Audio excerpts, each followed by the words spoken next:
getting to the point, but taking the scenic route to get there. This is the Bottom Line Podcast from 100.7 The Score. I'm Mike Hebert, owner of Cantex Roofing and Construction. Every day is game day, and we'll get it right when it comes to your roofing, construction, windows, and mirrors. Call Cantex Roofing and Construction today. Together, we are one serving you. Hey, what's good? Happy Thursday. Good afternoon and welcome. This is the Bottom Line on 100.7 The Score, 100.7 The Score mobile app, and on television, Fox 34 News now. Also YouTube, Fire Stick, Roku, Apple TV. We give you lots of ways you can take us in, however you're choosing to do so today. Thank you for making us part of your Thursday. Alongside Lucas White, I'm Chois Woodman. Got Ben Portman across the way taking care of us. You can also hit us up if you'd like. Your thoughts, comments, questions, anything and everything. Welcome on the Yates Flooring Center chat line through that 100.7 The Score mobile app. Take the app anywhere with you, even listen in if you're out in Dinwiddie, Virginia. That's where you're from, right? Yes. Dinwiddie? No. No. Okay. What's up, Lucas? How are you? Doing good. Another hour. Get to hang out with you. Can't complain. Get to, have to, semantics, you know. Get to. Oh, okay. That's a good way to look at it. We will get into, as expected, lots of football talk, some college football talk as we are creeping ever so close to the season. 23 days away from Red Raider football season. We are, I'm going to do maths here. We're 21 days away from some other teams, and then that would be 2 weeks and 2 days. That's easy. 16 days from college football season in general as some of those teams kick off in week 0. It'll be a Big 12 game that kicks off the college football season from Ireland. So it's pretty spread out that day. Yeah, I like it that way. How many games are you at least flipping to? So this is the 29th. I'm watching. I'd say I'd watch at least parts of 5 games. Looking at the slate, there's enough decent football that day that I'll be hungry for it. So I'll be taking it in. Do we have any preseason games tonight? I haven't even looked at the... Yeah, we have 6. 6 preseason games tonight? Okay. Yes. So that's going on. I don't know if I'm hungry enough for football to watch that. Well, you got the Cardinals and the Raiders on ESPN. Again? So you've got Cardinals are going to play 2 games before a lot of teams have played any? Yeah. Okay. So Reggie Virgil, Tyree Wilson on the other side. He's on the Saints. That's a lie. Yeah. No, Caleb Rogers. Yes. He's over there. Forgot. Wilson went to the Saints. And then we've got Morton playing at 6:30. Let's go. And he'll get some time, one would assume. Yeah. In preseason game. So that one I'll try to tune in tonight. I don't even know if there's a way to tune it in. They're all on the NFL Network. It's just regionally based. Oh, so we're not getting New England. So unfortunately, I think that you'll get in this region. We'll get the Chargers and Texans. Thanks, Lucas. Of course. Oh, that's what I'm here for. It's more Texans based. Yeah. So some NFL preseason. Everybody and their dog seems to have a ranking or a list at this time of year. So we'll get into to some of that. Sports Illustrated put out an interesting one on one number for each Big 12 team to look for, and we'll tell you what it is for some of those, as well as the Red Raiders. Yeah, we'll get into some NFL talk as well. Odds are out for NFL stat leaders in each category. Let you know where you can find some Red Raiders, as well as Dallas Cowboys and others. But plenty to get into over the next 3 hours or so. We'll talk some Rangers as well. Astros is the Rangers fall a game back, an extra game back. They're a game and a half back of the Astros. As the Astros stand idle tonight, Rangers will try to pick up the half game back as they take on the Angels and go for the series split at the Big A in Anaheim. Y'all hit us up. Whatever you want to talk about. Your thoughts, comments, questions. Any and all of it. Welcome on the Yates Flooring Center chat line. Now, you're more of an NFL guy than college guy, right? Yeah. But I like both. But yeah, right. More NFL. Yes. Lucas is watching whatever he's betting on. Allegedly. But, so who do you think is the team in the National Football League that is going to most exceed expectations in 2026? Expectations as in The team that's not getting any credit preseason that you think will be better than what they're getting in the preseason. So it could be a team down at the very bottom that's just going to do better or make the playoffs. It can be a team that's looked at as a wild card team that you think is going to win the Super Bowl or whatever. Just who do you think is an underrated team? Well, if I'm looking at projected records, and I think a team that's going to overachieve that, I'm going to say the Miami Dolphins. Okay. They were talking about this a little bit on the previous show too, right? Yeah. So I think they're looked at as the worst team in the NFL going in, right? Yeah, them and the According Cardinals. To those two. According to the odds and those sorts of things, I think I'm with you. I think the Dolphins have a shot at, I don't know, playoffs might be a stretch. That would be a stretch, but definitely over the 3.5 wins that I don't think they're the worst team in the NFL this year. I don't know who it will be. I'd be a lot more confident that it's the Cardinals than the Dolphins, but they seem to have a pretty good defense. It was interesting to see Caleb Douglas's name listed as wide receiver 1 on their depth chart that was put out earlier this week. So it's like I told you about a month ago. I'm really excited for the Willis Douglas touchdown connection. It's going to be available. Yeah. We'll see if they can hook up enough. But, I think the Dolphins are a team that I'd buy some stock in as low as the stock is. Not necessarily to go do anything of note this year, but I think they could be a team that would be really interesting to watch. Y'all can tell us yours. Who's an NFL team that is underrated that you think will outperform their expectations heading into the 2026 season? Bringing you the truth, or something like the truth. This is the Bottom Line Podcast from 100.7 The Score. Alongside Lucas White, I'm Chois Woodman. Employment back behind the glass taking care of us. Y'all keep hitting us up. Any thoughts or comments you have on the Yates Flooring Center chat line, we welcome it. Keep talking football. We've talked quite a bit of NFL. We'll turn over and talk some Texas Tech, Big 12 stuff here shortly. But it's lunchtime, so I have a list. I'm a list guy. Sorry if you hear my stomach growling. Are you hungry? I am. I lost my list. Where was it? All right. I do have a list. This one won't be a lunch one, though. Oh. Get to that in a moment. This one,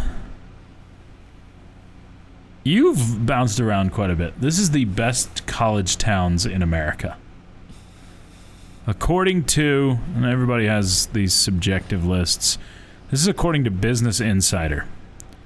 They got the 20 best college towns, and the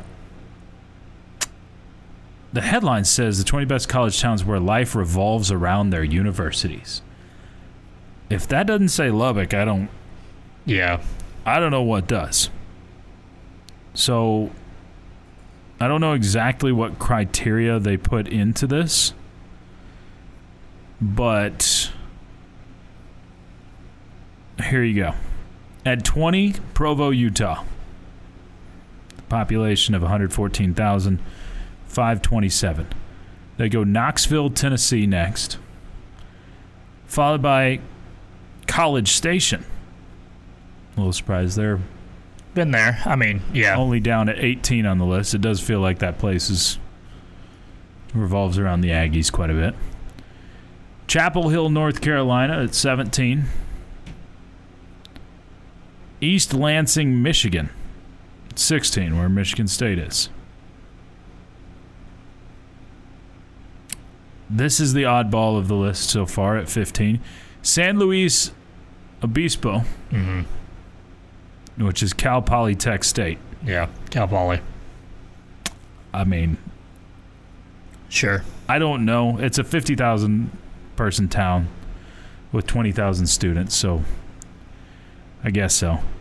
Storrs, Connecticut is 14. Not much to do up there. But go to UConn games, I guess. That is one where it's 15,979 people. And then the town more than doubles when students come to town. Cambridge, Massachusetts, which is where Harvard is. Yep. I guess that's a college town. I don't know. Yeah. Athens, Georgia, Pullman, Washington, Urbana-Champaign at number 10. Number 9, Laramie, Wyoming. That's one of the few I've been to on this list, and I'd say it's probably accurate. Revolves around that or fishing. West Lafayette, Indiana. Purdue. Number 7 is Berkeley, California. I don't know. I feel like they more so revolve around politics than... Yeah. 6 is Madison, Wisconsin. 5, Tallahassee, Florida. 4, Gainesville, Florida. 3, Charlottesville, Virginia. Oh, speaking of politics. Gross. 2, Tempe, Arizona. That one is one of the biggest towns on this list, 190,000 people. And number 1, Ann Arbor, Michigan. Top 20, and they don't put Lubbock on the list. Nope. I shouldn't get offended by stupid stuff. Rage bait. But I'm a little bit offended. I mean, I don't disagree with a lot of the ones that are on here. Oh, yeah. There's a lot of... I mean, some people don't know what to call a college town. When people put Austin, Texas on a best college town list, it's asinine. It's not a college town. It's a giant town that happens to have a big college in it. I'm also, I mean, sort of, kind of, not really, but I'm going to say it anyway. I'm surprised Starksville isn't on there either. Yeah, Starkville should have been there. I'm sure there's others missing. Knoxville seems a little big. Knoxville's 202,000. It's smaller than Lubbock. I think... I'm looking through the populations on these. I think Lubbock, and maybe that's the problem for a list like this, I believe Lubbock would have been the largest populace. Okay. Now, places like Athens, Georgia, and Cambridge, Massachusetts that are nestled up next to Boston and Atlanta. Yeah. Those are still much bigger metros than Lubbock. But if you're going by the city itself... I think Lubbock would be the biggest city on this list. So maybe... Nope. Not quite. Madison, 286,000 people. I think according to the last census, Lubbock is smaller than that. So, that's not what's keeping you from it. I don't know. Lists are lists, and... Yeah. I would guess the person that typed this one up has... Her name's Kristen Villarreal. She's probably been to one or two of these places. Probably Charlottesville. probably been to one or two of these places on this entire list, but I mean, Lubbock, Texas is absolutely one of the best college towns because, again, they feed off each other. Texas Tech feeds off of Lubbock, and Lubbock feeds off of Texas Tech, and neither would be the same without each other. And meets the criteria. Yeah. Lubbock has more than one university. Yeah. You do. All right, back to the chat line. Mr. B says, I'd trade Stroud for Herbert any day. Been liking him since his Oregon days. So Mr. B's a Texans fan. Chargers had a shot to have a lot of speed on the outside if Brennan Thompson can make the squad. He's an 806 guy from Spearman. I remember. Remember when he didn't go to Tech, too? Yeah, he went to Texas, and then he went to OU. And ended up at Mississippi State. Yep. So, this texter says, think Jerry paid $140 to $150 million for the Cowboys. Yeah, whatever it was a fraction of what they're worth now, which is just absolutely bonkers to see how much that is. That franchise has done, and it's like I've said. Someone was talking to me last night. I'm shifting this over to Tech. Someone was talking to me last night. He's like, man, I'm a little worried if this splits off into two super leagues. If this splits off into the Big Ten and the SEC, I'm a little worried we'll get left out. And if it was left up purely to the institutions, that probably would be true.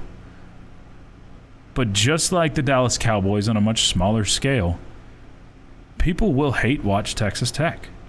There will be plenty of eyeballs. There was last year. There will be plenty of eyeballs again on the Red Raiders because of your dislike for Texas Tech. And by your, I'm talking about a lot of the other people in the country.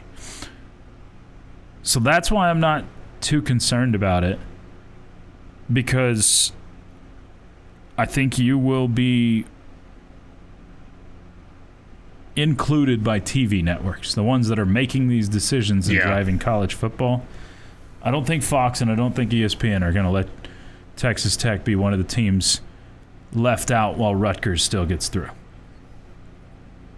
Thank you for not saying Maryland. No offense to the folks in Rutgers. In Piscataway? Yeah. Okay. Had to think of it. Is that a college town? Nice little town. I've been there. That might be a college town. I don't know. I don't know how much they care about Rutgers. I was in the Newark airport, and there was a big old Rutgers sign. I mean, I'm like, I asked my wife, do you know what that is? No idea what the Rutgers logo was. It's still crazy to me that Rutgers had Ace Bailey and Dylan Harper for 1 year. And they didn't do a lot with them. No. Yeah. Pretty good pieces there. Getting to the point, but taking the scenic route to get there. This is the Bottom Line Podcast from 100.7 The Score. Our summer series rolls on with blind projections. Getting down to the nitty-gritty, Jamie, as we've got just a handful of teams left to pick, which means we've picked a lot of the games already, including today's team, the Cincinnati Bearcats. We've collectively picked 6 of the 12 games on their schedule, so we'll fill you in on how that's gone so far.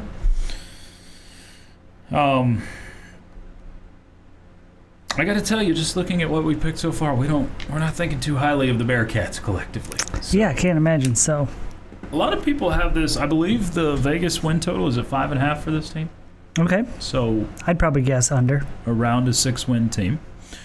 But we'll see what we have. Jamie will go first. I'll go second, and then Ben will wrap us around as we normally do. The first game of the season for Cincinnati is a pretty interesting one on September 5th against Boston College. These are 2 teams picked towards the bottom of their respective leagues. And these are kind of the games that if you're trying to drive up the overall win percentage against power programs, these are kind of important ones for your league. So, Jamie, Cincy or Boston College? Only because they're playing at home. I'll take Cincinnati. That's the same for me. I'll take the Bearcats at Nippert. Same here. 3 wins there. Or just 1 win. 3 picks. Western Carolina. That's a real thing. This is Nippert at night game. Oh. The first one was Spirit Day. Did y'all ever do those chants in high school? We've got spirit, yes we do. It sounds familiar, but I probably didn't. Apparently, they got 4 Spirit Weeks in a row. Okay. Jamie, you got... I got Cincinnati improving to 2-0, winning on Nippert at night game. I will have the Bearcats over some sort of cats from Western Carolina. Bearcats 2-0 for me. Miami of Ohio.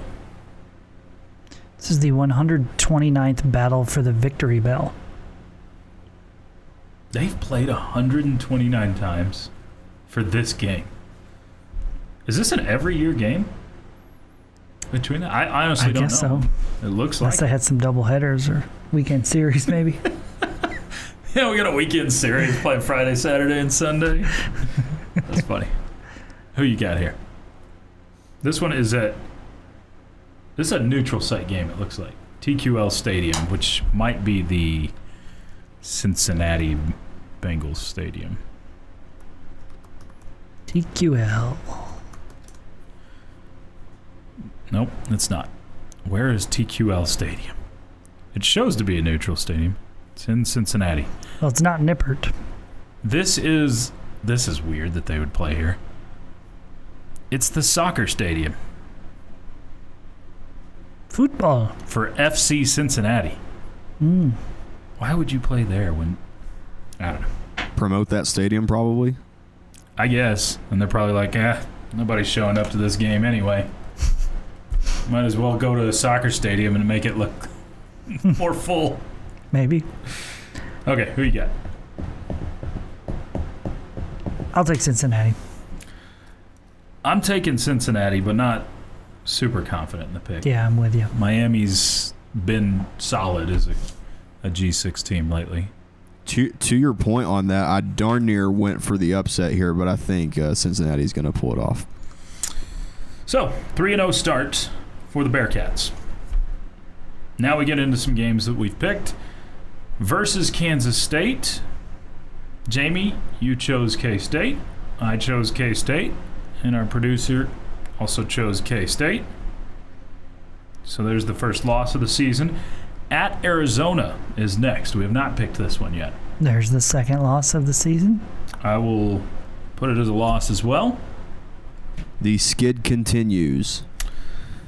At West Virginia, we have chosen this one. And we all three chose a West Virginia win in Morgantown. Would you have chosen that way? Yeah, that's where I'm at. I would have. Yeah. Mm-hmm. Versus Texas Tech. We all have the Red Raiders by 100 here. Pain. Do you think this is one you really open it up on? I hope so.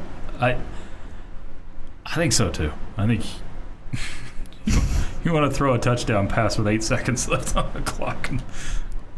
Not going to hurt my feelings. So you go from 3-0 to 4-3. That's wrong. 3-4. Counting is hard. Versus Utah, we've also picked this game. Utah. And we all chose the Utes. That's a pretty tough little stretch there. The only game that looks winnable in that 5-game stretch is West Virginia. Right. And that's still on the road. Feel pretty confident about the other ones going the opposite way. Yeah. At Houston. Cougars. We all chose the Cougars.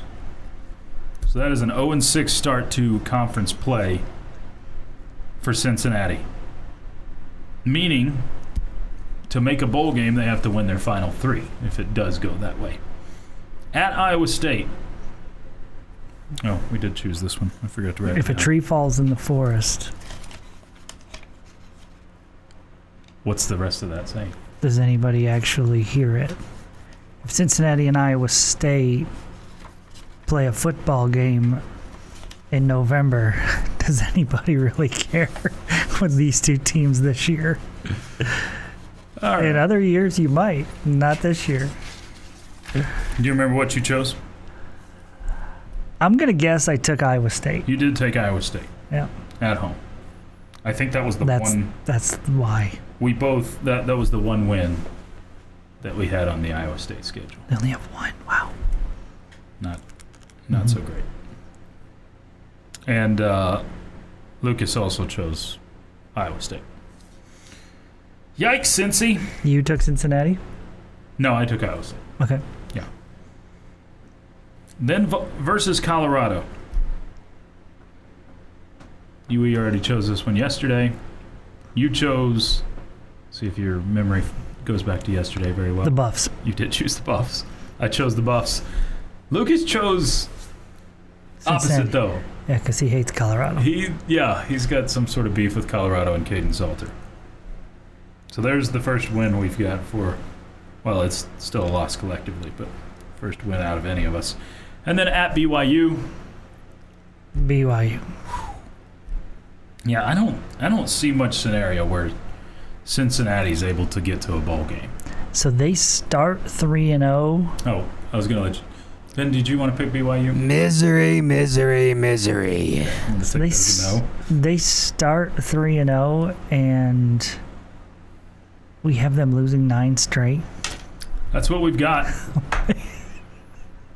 Right now, I do think as I've gone through and combed through these schedules, Jamie, I think the league has some schedules that are much heavier than others. They're not all created equally. But it does feel like there's a couple of them that are just set up for teams to crash. And then there's a few that are set up for a lot of success as well. Man, that stretch of K-State at Arizona, at West Virginia, home against Texas Tech, home against Utah, at Houston. I mean, that's brutal. I don't know that you could have a tougher 6-game schedule. Yeah. Or there is a tougher 6-game schedule in the Big 12. You could have it if BYU was in there. Yeah, Arizona BYU State. with West Virginia or something. But I don't know that there is a tougher 6-game stretch on anybody's schedule than Cincinnati has. Yikes. Good. So the league actually is punishing them. We're just doing it without making it public. Wow, that is tough. So Jamie and I both had Cincinnati at 3-9, 0-9. That is for sure the end of Scott Satterfield if that's happening. Certainly. And then the producer chair, whether Ben agrees or not, went 4-8 and 1-8. So there you go. Pretty rough go of it for the Bearcats. And I don't think there's any love lost by anyone in Lubbock if that's... Yeah, I don't think we're going to feel bad for them. Yeah, I think... So that means, Jamie, we'll compile the standings after we finish all this. That means there are 2 teams we have at 0-9 in Big 12, and that is Kansas and Cincinnati. And then we have Iowa State, which is 1 win. 1-8, yeah. Man, the bottom half of this league is going to be atrocious. But again, this is what happens in those other leagues. Often you see really bad bottoms in the Big Ten or the SEC. And that helps the top of your league be loaded up. So you a bunch of 7 to 9 win teams doesn't help a league out that much. This is kind of what you need if you want multiple teams in a college football playoff. We'll see, though. Really bad bottoms, horse name.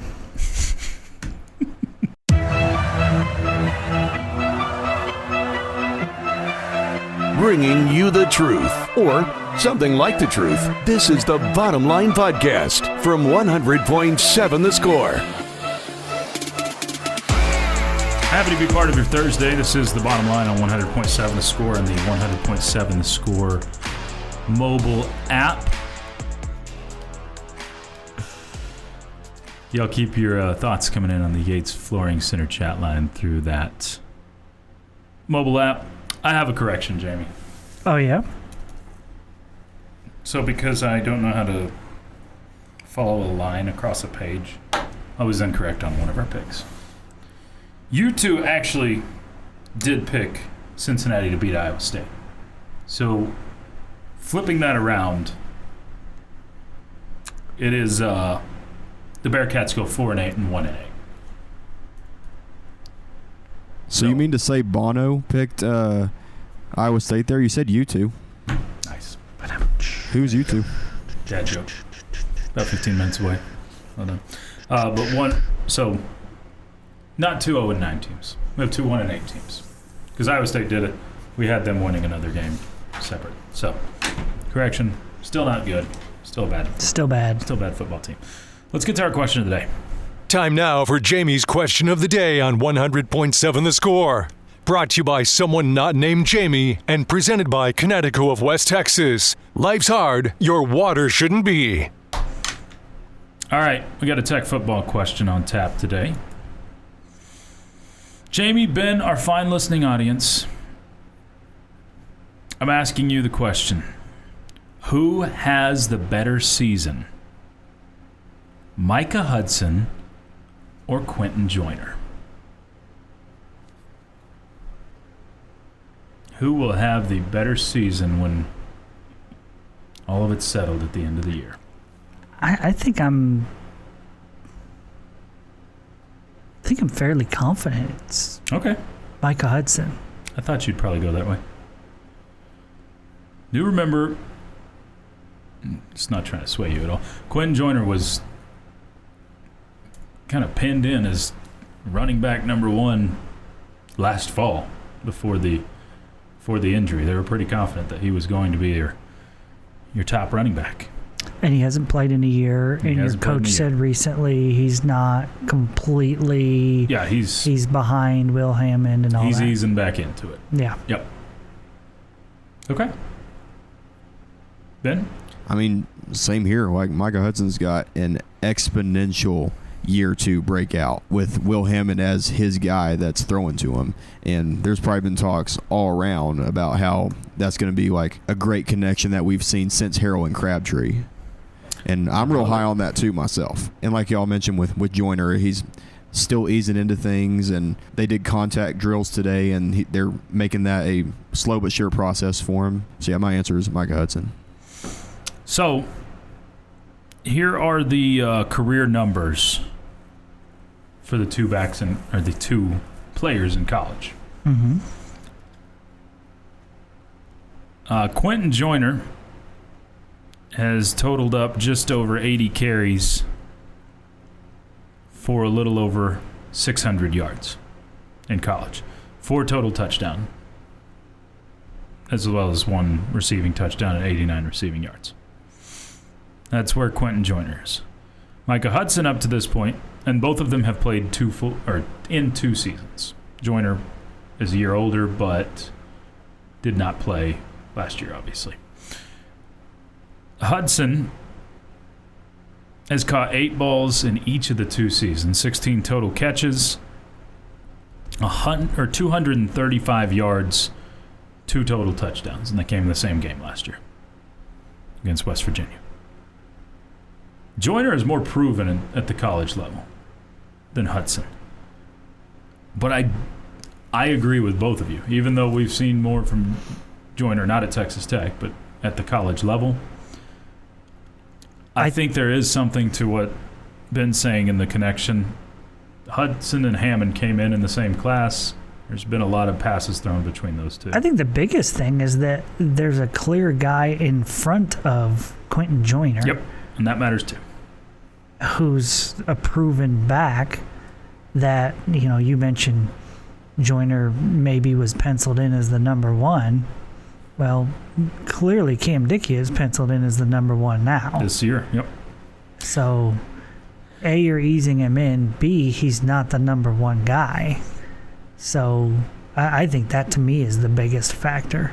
I do believe Quentin Joyner is going to be an asset for Texas Tech this year. Sure. I think he's going to be, he can actually, has potential be some fresh legs for you. No question. Like, if you get him healthy halfway through the season and, Dickey's taking the beating that comes with a football season, then you might be able to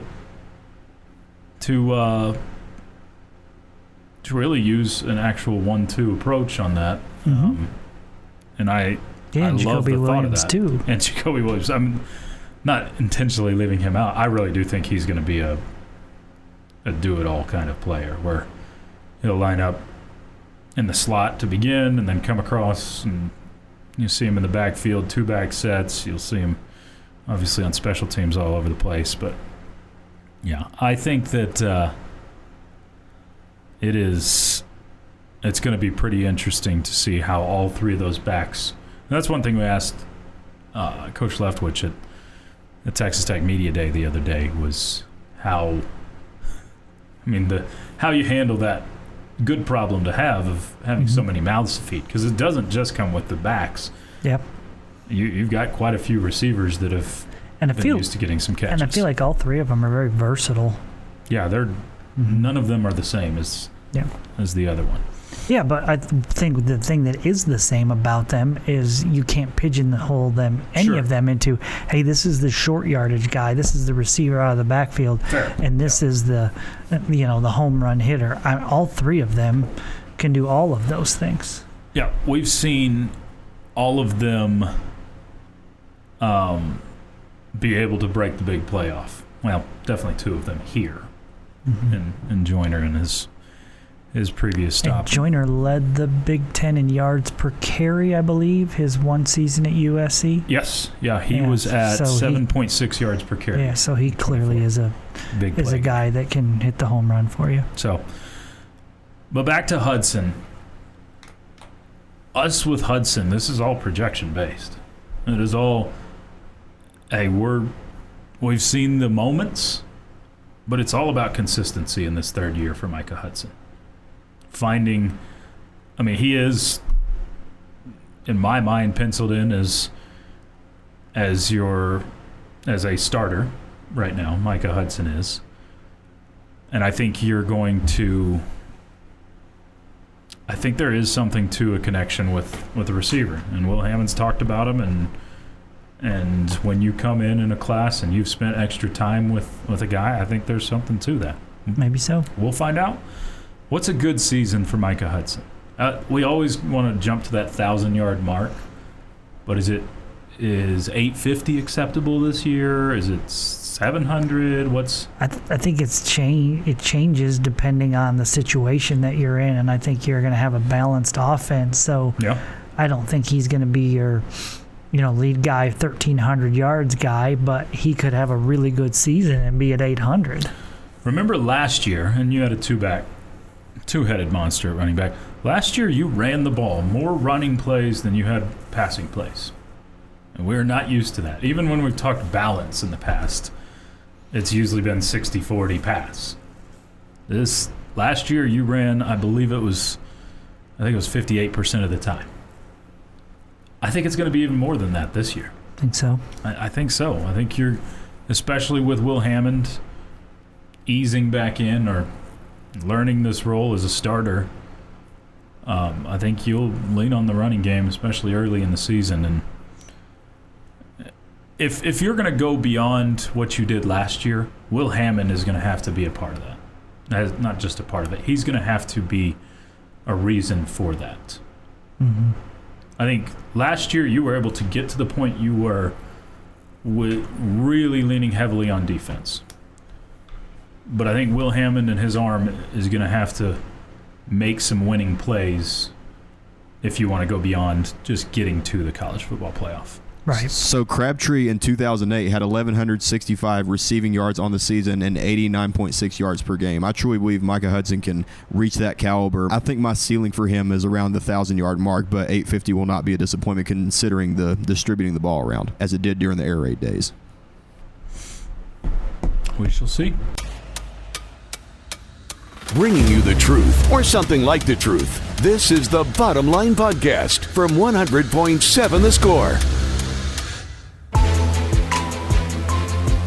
Happy to be part of your Thursday. This is The Bottom Line on 100.7 The Score, 100.7 The Score mobile app, on television, Fox 34 News Now. Hi, Mom. YouTube. However you're taking us in. Thank you for hanging with us on this Thursday afternoon. He is... Jamie, this is... second to last Thursday without college football. Okay. We'll have college football on Thursday nights. Today, next week we won't have it, and then it starts up after that. So we're getting there. Right around the corner. Very much so.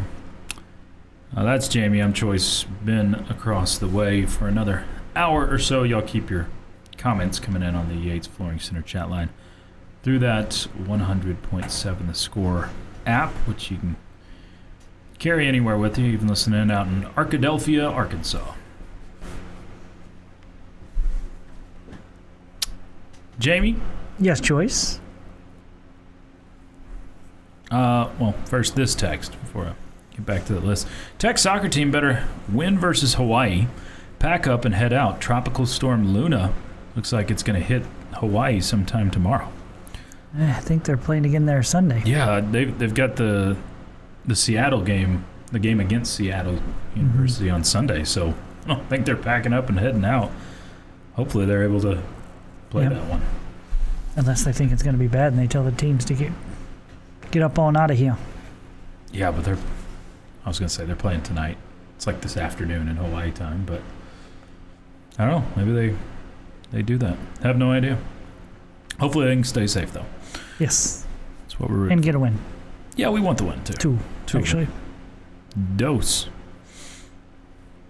Okay, so I mentioned Sports Illustrated, a single number that sums up every Big 12 team in 2026. 7 was it for the Red Raiders, which is 7 all Big 12 preseason team members. The number for... You name the team, Jamie, and I'll give you the number. Who do you want to hear? Big 12 teams. Let's go TCU. That was really unfortunate phrasing. I know you didn't mean it that way, but... TCU's number is 11. Number of years it's been since a Horned Frog has led his conference in interceptions before safety Jamal Johnson tied for the lead with Bryce Pollock last year with 5.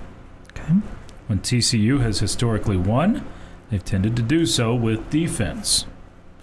See if the Horned Frogs can make lemonade out of a thin linebacking core. Then they should be 4-0 easily when BYU comes to town on October 3rd. It's one of the more important games in conference play this year. Okay. Anybody else you want to hear? Baylor. The Baylor Bears number is 440. .440. Yards per game allowed by their defense last year. It's .440. Oh, Sorry. 440. My bad. 440. No, .440. Yards per, or excuse me, not yards. Points per possession. No, that's a good guess. That's their winning percentage since they won the Big 12 championship. Went 12-2 and won the Sugar Bowl back in 2021 in Dave Aranda's second season. .440. They have won 44% of their games. Aranda's posted records of 6-7, 3-9, 8-5, and 5-7 since. Impressive. And this is entering a have-to-have-it year with DJ Lagway running the offense.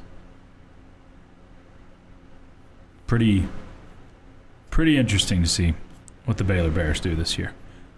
I'm kind of rooting for him to be just good enough to extend Aranda's job.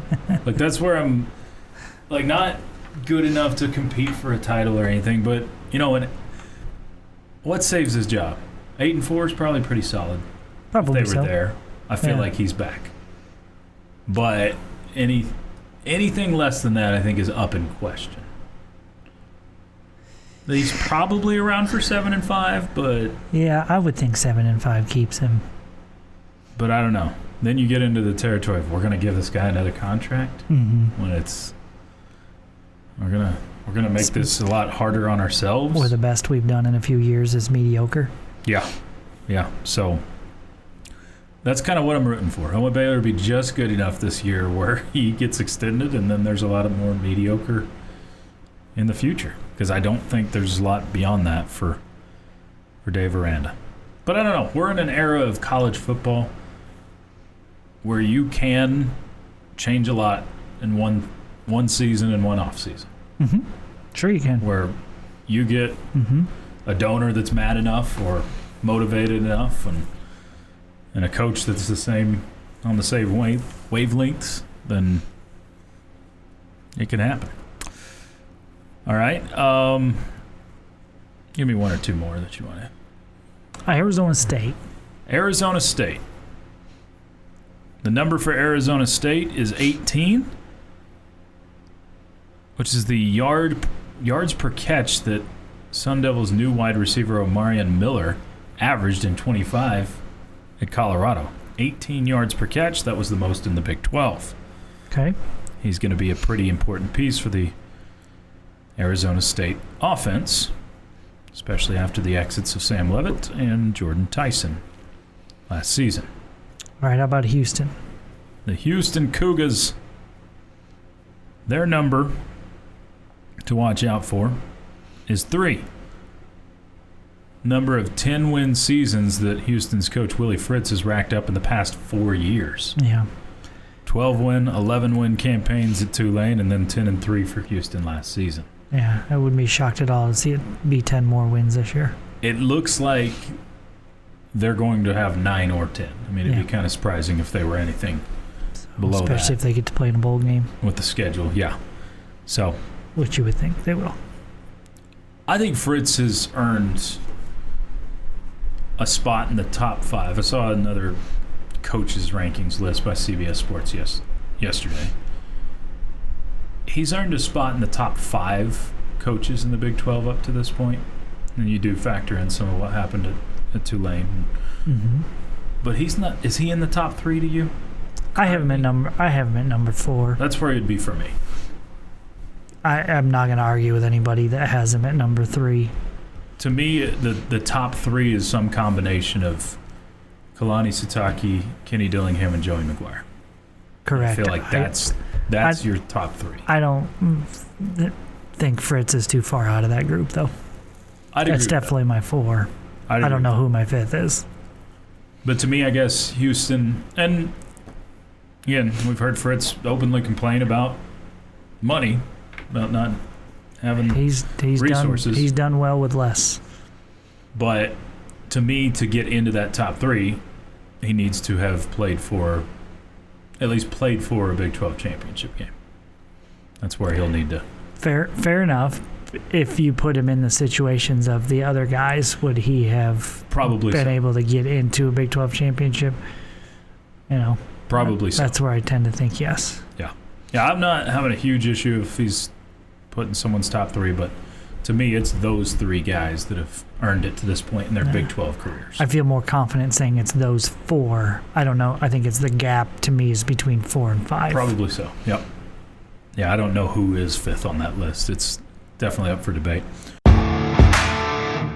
Getting to the point, but taking the scenic route to get there. This is the Bottom Line Podcast from 100.7 The Score. Means it's Tell Me I'm Wrong time on 100.7 The Score. Jamie Lent, Chois Woodman, and Ben Porman with you. And Jamie will deliver our statement today. Where are we going? All right, during the 2025 football season, the Red Raiders rushed for 30 touchdowns. An impressive number. They passed for more than that, 33 touchdowns last season. I'm here to tell you today that this season, those numbers will be flipped in the fact that you will have more rushing touchdowns than you will receiving touchdowns. I mean, you were really rush heavy in the red zone last year. Also drop heavy in the red zone. Too much. I mean, the Houston game alone had so many drops that would have been touchdowns. Yeah, it feels like BYU was also the first time was also one. Yeah, had a couple opportunities in that one. Yeah. So you're just saying there will be more rushing touchdowns than passing touchdowns. Correct. I think your number is up in both. Not a lot, because you still scored a lot last year. But I think I'm going to say you're wrong, though I'm not confident in saying you're wrong. It's just you were so close last year. That's almost a 50-50 split that I think you're going to be pretty close this year. I just think it'll stay about the same, maybe a 35-30 number type of thing. Okay. I'd say considering the fact that you got all 3 running backs in the rotation now, I'd say you're right. And because we were so drop heavy last year, and to avoid that mistake this year, I'd say they'll probably turn to the run game to punch more points in. And I'm saying they won't attempt. I'm not saying they won't attempt to pass it in the red zone too, but if they want to avoid those same drop mistakes that they had last year, which were costly, then they'll turn to one of their 3 guys that are just a straight up monster that you put in the backfield. Yeah, I think it is a. This one's impossible. Feels impossible to predict. Some of these questions are like this. I would love to hear what Mac Leftwich would have to say. Just, do you have a preference? Is it what does one number tell you over the other? Like if you are getting more passing touchdowns, what's that telling you about your offense? Coach McGuire believes your offensive line will be even better than last year. I think the times where that really shows is in the red zone when you want to run in short yardage situations. And so I think you'll see them be more reliant on the run in the red zone. I think that's an astute observation, Jamie. Thanks. I really think that if you are going to be better in the red zone this year, it's got to be being able to run the football when the defense knows you're going to run the football. Yes. In the red zone. It's power against power, and got to play some smash mouth football. You got to be able to shove it down their throat. Yep. So I do think you'll still. I'm not sure Jacoby Williams won't catch a couple more touchdown passes this year than he did last year. I think you'll see some of that going on. And sharing the football. I don't think any coach is ever to the point where it's like, okay, we're going to share the football. We've got to do it this way. We've got to script it that way. But there is always a thought in an offensive coordinator's mind of you got to keep people happy. You've got to be able to distribute the ball well when you have talented players all over the field. Mm-hmm. And we see that in receiving corps all the time. So Micah Hudson's going to need some touchdowns along with Kenny Johnson and with Terrence Carter. I think Terrence Carter could be your leading receiving touchdown guy. I heard you and Chuck and Jeff talking about that the other morning. You have 3 different guys in those categories. Like what catches, touchdowns, and receiving yards. No, you're asking me to remember from 2 days ago? In the morning? Yeah. I just know I had Terrence Carter as the leading touchdown guy. I think I'd probably agree with you. I mean, when you have a elite tight end. I think I had Johnson as a leading yardage guy. And Coy is your leading catch. The leading catch guy. Receptions. I'm not sure I'd disagree with any of those. Johnson and Hudson, to me, are your 2 leading yardage guys in some order. Those are the ones that I would expect to be your 2 leading yardage guys. If your tight end's doing what your tight end should be doing, especially an elite tight end, so often that is a security blanket in the red zone. Mm-hmm. Yeah. And Terrence Carter, where I think he's going to be able to score some is just pure mismatch stuff. I mean, he looks like a tight end body, but has the speed of a receiver. And that's where if any teams decide we're going to line a linebacker up on him, good luck. Go deep with him. Yeah, and I think you will see that. Isolate and get him in space one way or the other. And I think, hopefully, still a hope when, as much as anything, hopefully you have the offensive line to hold up to go deep a little bit more this year. Right. And I believe that is the case. They demonstrated that in the practice today. They looked real physical. And Coach McGuire has said time and time again throughout this fall camp that we're a bigger team this year, and that implies on the offensive line as well.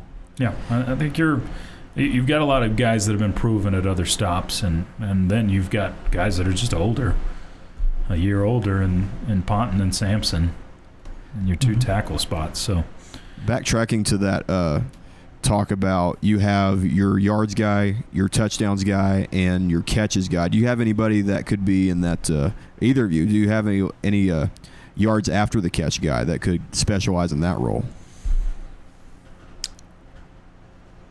I think Kenny Johnson is one that's a yards after catch guy. I think Hudson, I would probably put him in there too. Hudson Jacoby is one, and then Jacoby. However much they use him in the passing game is for sure in that. I mean, Cam Dickey's biggest play last year was a catch.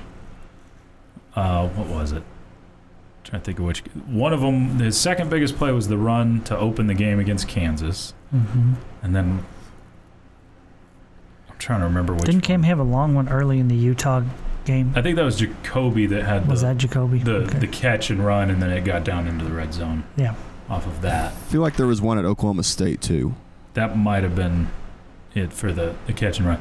Either way, you've got guys that can catch the ball out of the backfield, and that's another weapon. That's where I think you talk about balanced offenses, and a lot of people naturally you just go to, okay, this is how much you run it and this is how much you pass it. The true balance is how much you can make a defense have to be true on defense, have to be honest. And I think that's what this offense feels like you've got going into 26 is how much balance you have at the tight end position where you can't put a linebacker on him, which means it frees up your other receivers. If you're having to put a DB on Terrence Carter, then that means your receivers are more open, more free. The fact that you've got versatile backs like you're talking about that can do it all is where I just think you have more weaponry in your offense because of the balance that you have. The Cam's catch was versus Houston. Thank you. That's what it was. It was early in that Houston game. He took off and scored in the first half. All right, y'all continue to chime in if you'd like to, like this one. What do y'all think about running a Wildcat package with 3 tight ends and 3 running backs? I think both rooms are loaded, especially in the red zone. I love some gadgets. I love some throw something the defense hasn't seen at them type of stuff. That's maybe even a little far out there. But you know what? If they think they can score out of it, great. You can get in there with 3 running backs, sure. I don't want anything too tricky where you end up shooting yourself in the foot type of thing. But if Tech wants to come into a 3-back set at any point this year with those 3 backs, bring it on. One, Cam Dickey was a quarterback in high school, and they had direct snaps to J-Rod on some occasions last season. Sure they did. Even though he's not a running back, still special package. He was also a quarterback in high school. Yep. This has been the Bottom Line Podcast from 100.7 The Score. Go to 100-7thescore.com for more from the Double T Sports Network.